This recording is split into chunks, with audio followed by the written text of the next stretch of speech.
as it was always intended to be.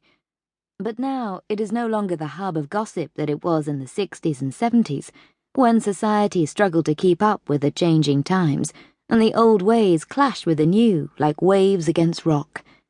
Nowadays, the young people who had fought so hard for change are old and less judgmental than their parents were, and conversation around the tables at tea time is more benign.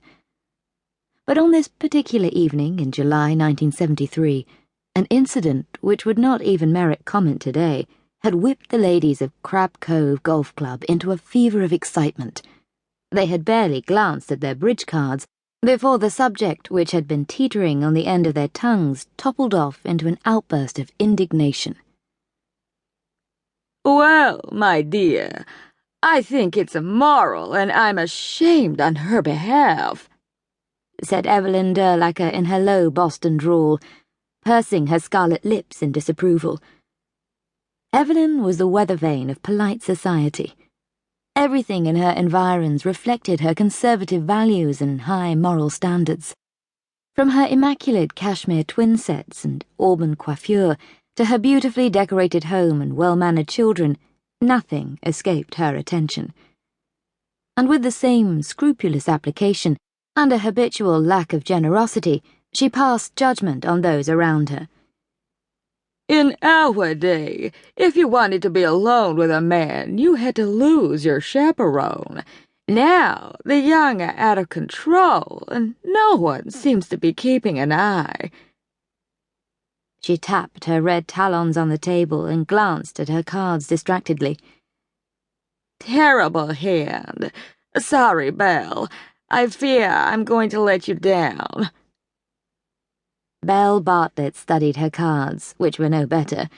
She took a long drag on her cigarette and shook her blonde curls dolefully.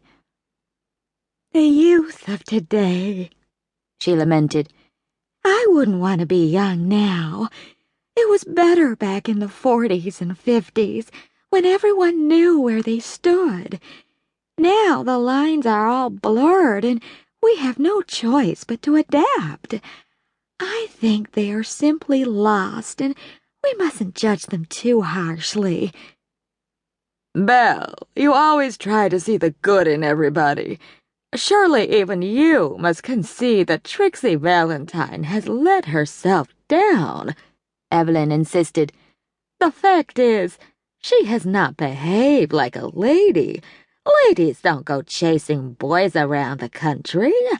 They allow themselves to be chased. Really, it's very distasteful." "It's not only distasteful, Evelyn, it's imprudent," Sally Pearson agreed, giving her lustrous waves of long brown hair a self-conscious toss.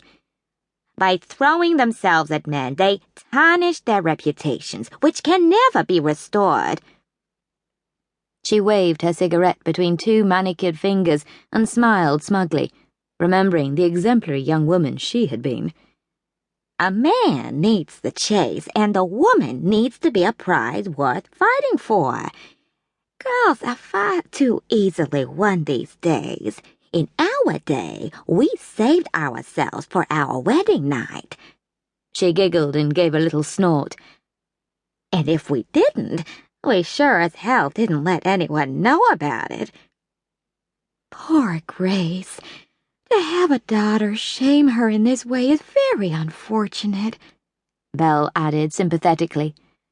"Horrible to think we're all picking it to pieces like vultures." "Well, what do you expect, girls?" interjected Blythe Westrup, patting her ebony updo. "She's British. They won the war, but they lost their morals in the process.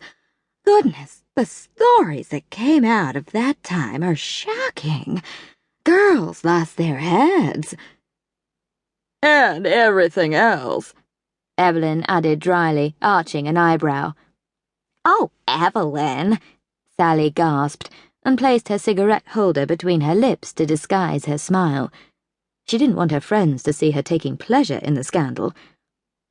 "But do we really know she ran off with him?" Belle asked. "I mean, it might just be malicious gossip. Trixie's a character, but